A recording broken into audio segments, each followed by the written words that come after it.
Hello everybody, it's Marta here from the Milne Library, and today I'm going to share some cookbooks with you that I think would be great for the upcoming holiday season.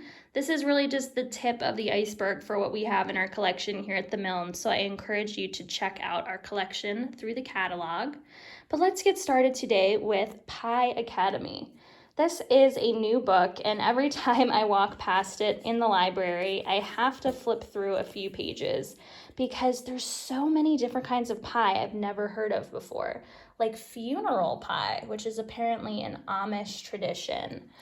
There's also an Indiana buttermilk pie or a mock apple pie that's made with Ritz crackers. I think I definitely have to try that one just to see how it comes out. We have a watermelon rind pie.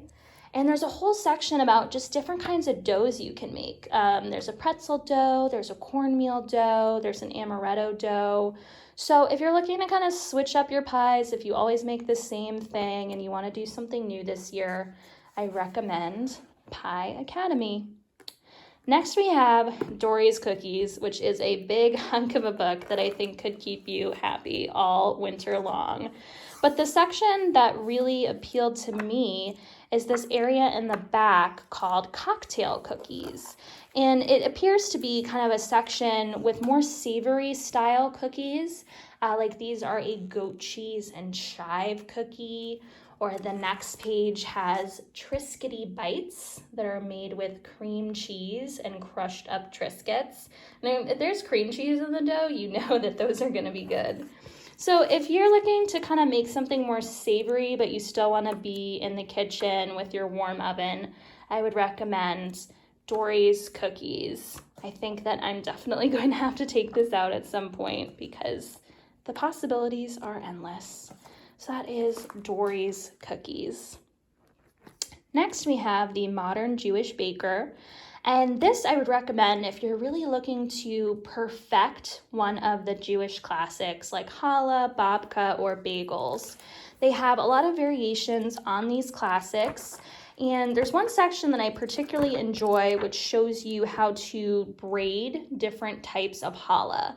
If you want to make round challah, if you want to make knots, if you want to do a stuffed challah, you can kind of pretend that you're on the Great British Bake Off doing a technical challenge and just really master the art of doing one thing well. So that is The Modern Jewish Baker. Next, we're going to get into some more savory cookbooks. This is The Pioneer Woman Cooks a Year of Holidays.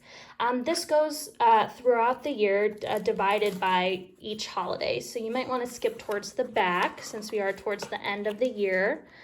The thing I like about this book is that she shows you pictures of each step for every single recipe. So if you're kind of new to cooking and you don't quite know what things are supposed to look for, say you've never made gravy before, you can kind of go through each step and say, is what's in my pan, does that look like the picture that she has right there? So that is The Pioneer Woman Cooks a Year of Holidays. Next we have the Super Fun Times Vegan Holiday Cookbook. Again, this is organized by holiday, so you might want to start towards the back. There are some amazing samosa-inspired latkes in here, which sound incredible. Samosa spiced latkes. I mean, that combines two of the best fried foods into one dish right there. So if you have someone vegan in your life and you're looking to make some delicious food this year, try the Super Fun Times Vegan Holiday Cookbook. If you're looking to go more classic, we have this Cooks Illustrated All-Time Best Holiday Entertaining. So if you're just looking to make one of the classic dishes incredible, like stuffing or butternut squash or mashed potatoes, this is the book that will teach you to do that. There's sides, centerpieces, everything looks classic and beautiful. So that is Cooks Illustrated All-Time Best Holiday Entertaining. And lastly, let's get up to just some good old-fashioned comfort food. We have sheet pan suppers meatless. We also have a version of this that is not meatless, just sheet pan suppers. So this is if you're looking to make some vegetarian food this year and you don't want many dishes, I recommend this book. One that caught my attention was Spicy Thai Green Curry Pot Pie. I mean, that looks like something they would make on Chopped on the Food Network. Oh, that looks so good. So that is sheet pan suppers meatless.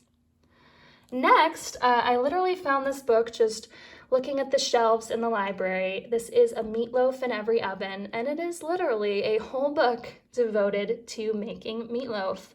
There are recipes from celebrity chefs. There are different variations on meatloaf from around the world. There's guilty pleasure versions of meatloaf. And there's even a quirky section that has meatloaf recipes from different politicians. So if you want to learn how to make Nancy Pelosi's Italian-style bison loaf, I recommend A Meatloaf in Every Oven. I mean, that'd be a fun challenge for this winter, make a different meatloaf every week. I don't know how long it would take before you got tired. And the last one we have here is Eat Joy. This is not so much a cookbook, but it's an anthology of essays from different celebrated writers. And each essay shares a food that was comforting to them during a difficult time in their life. So it might be the loss of a family member, or it might be a big move that took them far away from home. They'll share that comfort food with you, and then at the end of the chapter, there is a recipe for that food. So I know we're all going to need some comfort this winter, so that is Eat Joy, Stories, and Comfort Food. So again, this is just the tip of the iceberg. If you have any questions, give us a call here at the Milne Library. Take care and happy cooking.